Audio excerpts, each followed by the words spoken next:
সার্বভৌমত্বের শক্তি, হাদির শক্তিরাই এদেশে সুষ্ঠু, সুন্দর, কালো টাকা পেশি শক্তি মুক্ত, বল প্রয়োগ মুক্ত নির্বাচনের জন্যই বলা যায় আজকের এই আন্দোলন এবং হাদির বিচার।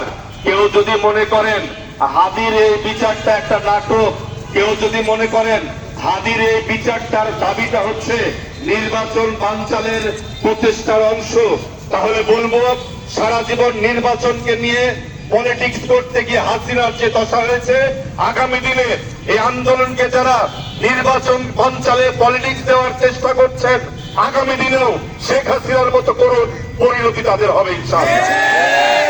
সুতরাং হাদি হচ্ছে একজন, কিন্তু হাদি হচ্ছে কোটি জন। হাদি হচ্ছে একজন, হাদি হচ্ছে বিলিয়ন জন। হাদি হচ্ছে একজন, হাদি হচ্ছে এদেশের ইসলামী চেতনা, স্বাধীনতা সার্বভৌমত্ব রক্ষার চেতনা, স্বদেশ প্রেম এবং ইনকিলাব চিন্তাবাদের অন্যতম প্রবক্তা এবং বাংলাদেশের একমাত্র স্বনির্ভর বাংলাদেশ গড়ার অন্যতম প্রতিচ্ছবি হচ্ছে আমাদের প্রিয় ভাজন ব্যক্তিত্ব শহীদ শরীফ ওসমান হাদি। আমরা আজকে আপনাদের সাথে একাত্মতা ঘোষণা করতে এসেছি।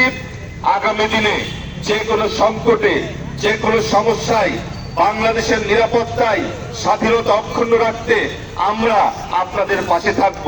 যদি এই জায়গাতে একজন ব্যক্তি বসে থাকে, তার পাশেও থাকবো আমরা। বিশেষ কোন দল, বিশেষ কোন শক্তি যেই দিকে লোক বেশি থাকে সেদিকে আমরা যাব, এমন কোন ন্যারেটিভ রাজনীতির পক্ষে আমরা কাজ করতে চাই না। আমরা হাদির পক্ষে কাজ করতে চাই ইনশাআল্লাহ। নারায়ে তাকবীর।